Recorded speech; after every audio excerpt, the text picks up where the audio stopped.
Hi hello எல்லாருக்கும் வணக்கம். இன்றைக்கி வாழைப்பூ பொரியல் எப்படி செய்கிறதுன்னு பார்த்துக்கலாம். ஃபஸ்ட்டு வாழைப்பூவை க்ளீன் பண்ணிடணும். அதில் இருக்க நரம்பு எல்லாமே க்ளீன் பண்ணிவிட்டு இது மாதிரி எடுத்து வச்சுக்கோங்க. அதுக்கப்புறமா நம்ம இதை சாப் பண்ண போகிறோம். அதுக்காக இந்த சின்ன ஒரு சாப்பர் வச்சுருக்கேன். அந்த சாப்பர் ரொம்ப யூஸ்ஃபுல்லாக இருக்குது. ஆனியன் சாப் பண்ணுறப்பையும் சரி, இது மாதிரி வாழைப்பூ இதெல்லாம் ரொம்ப ஈஸியாக சாப் பண்ணிடுது. பாருங்கள், இது மாதிரி உள்ளே ஃபில் பண்ணிவிடுங்க. ஃபில் பண்ணதுக்கு அப்புறமா இதில் ஒரு லிட்டு கொடுத்துருப்பாங்க. அதில் ரோப் மாதிரி இழுக்கிறதுக்கும் கொடுத்துருப்பாங்க. அதை போட்டுட்டு கரெக்டாக அந்த ஸ்கொயரில் ஃபிக்ஸ் பண்ணிடுங்க. லிட்டை ஃபிக்ஸ் பண்ணியாச்சு. இப்போ இது மாதிரி இழுத்தோம் அப்படின்னா நல்லா சாப்பாயிடும்.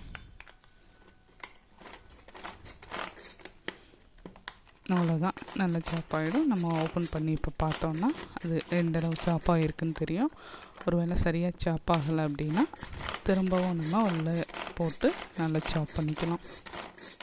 இந்த சாப்பர் இப்போ எல்லா ஆன்லைன் சைட்ஸ்லேயும் கிடைக்கிது. அமேசான், லைக் ஃப்ளிப்கார்ட், அது மாதிரி எல்லா சைட்ஸ்லேயும் கிடைக்கிது. ப்ளஸ் ரிலையன்ஸ் ஸ்மார்ட்டில் இது 250 அந்த மாதிரி ரேட்டில் ஆஃபரில் கொடுத்துட்ருக்காங்க. ட்ரை பண்ணி பாருங்கள்.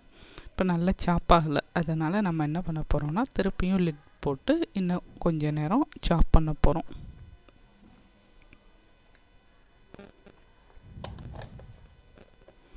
சாப் பண்ணதுக்கப்புறமா நமக்கு சின்ன வெங்காயம் தேவைப்படுது.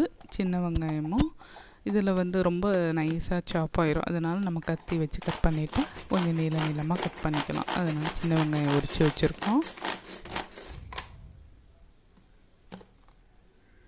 நல்லா சாப் ஆகிடுச்சு.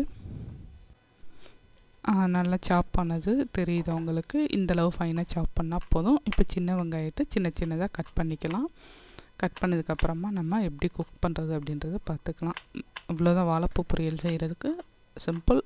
வாழைப்பூவை சாப் பண்ணிவிட்டு ஆனியன் கட் பண்ணி வச்சுட்டா போதும். இன்க்ரீடியன்ட் அவ்வளோதான். சீரகம், கடுகு, கருவேப்பிலை இதெல்லாம் இருந்தால் எப்பயும் போல் தாளிக்கிறதுக்கு தேவைப்படும். இப்போ நம்ம குக்கிங் ஸ்டார்ட் பண்ணிடலாம். இன்றைக்கி நான் மண்பானையில் தான் சமைக்க போகிறேன். அதனால் மண்பானை எடுத்திருக்கேன். உங்களுக்கு என்ன கம்ஃபர்ட்டோ அதை எடுத்துக்கோங்க. மண்பானை எடுத்து ஸ்டவ்வில் வச்சுட்டு அது கொஞ்சம் ஹீட்டாக லேட் ஆகும். அதனால் ஸ்டவ் ஆன் பண்ணிட்டோம்னா கொஞ்சம் நேரம் ஹீட் ஆகட்டும். ஹீட் ஆனதுக்கப்புறமா நம்ம ஆயில் ஆட் பண்ணிக்கலாம். ஆயில் நான் இன்றைக்கி கோக்னட் ஆயில் தான் ஆட் பண்ணியிருக்கேன். உங்கள்கிட்ட என்ன ஆயில் தேவையோ அந்த ஆயில் ஆட் பண்ணிக்கோங்க. கோக்னட் ஆயில் ஆட் பண்ணால் ஸ்டொமக்கில் இருக்க காயம் அது மாதிரி இதெல்லாம் க்யூர் ஆகும். அதுக்காக ஆட் பண்ணியிருக்கேன். எண்ணெய் காஞ்ச உடனே இதில் கொஞ்சமாக கடுகு சேர்த்துக்கலாம்.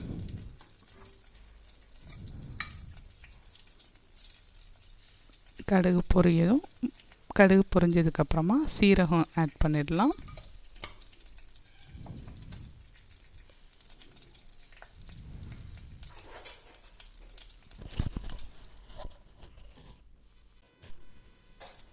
அப்புறமா பெருங்காயப்பொடி அது எல்லாமே நம்ம சேர்த்துவோம். சேர்த்துனதுக்கப்புறமா நம்ம கட் பண்ணி வச்சுருக்க ஆனியனை ஆட் பண்ணிடணும். ஆனியன் லேசாக வதங்க விடணும். வதங்க விடுறப்ப லைட்டாக உப்பு போட்டுட்டோம் அப்படின்னா கொஞ்சம் தண்ணி விட்டு சீக்கிரமாக வதங்குன்னு சொல்லுவாங்க. அது மாதிரி லைட்டாக உப்பு போட்டு ஆனியன் வதங்க விட்டுருங்க.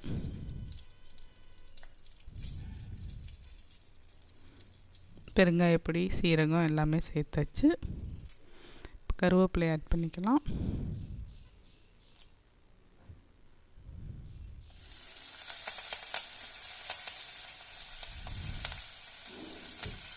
ஆனியனும் நம்ம சேர்த்துட்டோம். எல்லாமே வதங்க விட்டுறலாம்.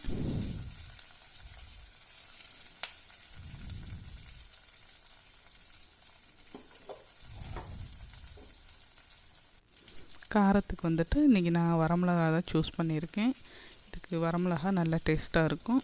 அதனால் காரமிளகான்னு சொல்லுவாங்க. நல்லா வதங்க விட்டுருவோம். இதுக்கப்புறமா நம்ம சாப் பண்ணி வச்சுருக்க வாழைப்பூ இருக்கு இல்லையா, அதை ஆட் பண்ணிடணும்.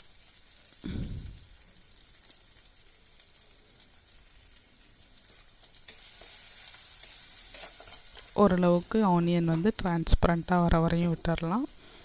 விட்டதுக்கப்புறமா நம்ம இந்த வாழைப்பூவையும் சேர்த்து கொஞ்ச நேரம் அப்படியே வதங்க விடணும்.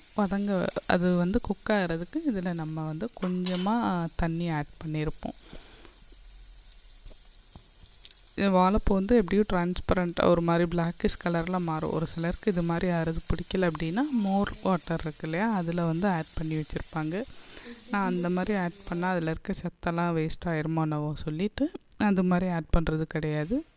பட் நீங்கள் ஆட் பண்ணுறதுன்னா ஆட் பண்ணிக்கோங்க. நான் அதுக்கு பதிலாக குக் பண்ணுறப்ப இதில் மஞ்சத்தூள் ஆட் பண்ணிவிடுவேன். அப்படின்றப்ப எல்லோயிஷாக இருக்கும், நமக்கு ரொம்ப பிளாக்காக தெரியாது.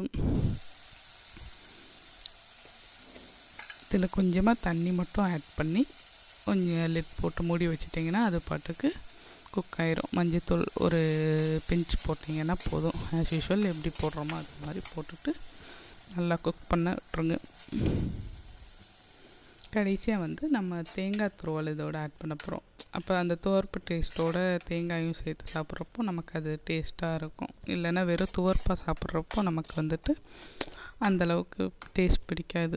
ஆக்சுவலாக வந்து லேடிஸ்க்கு வந்து வாழைப்பூவில் நிறையா பெனிஃபிட்ஸ் இருக்குது. கண்டிப்பாக வீக்லி ஒன்ஸ் வாழைப்பூ எடுத்துக்கோங்க. உங்கள் ஹெல்த்துக்கு, யூட்ரஸ்க்கு எல்லோரும் பயங்கர பெனிஃபிட்டாக இருக்கும்.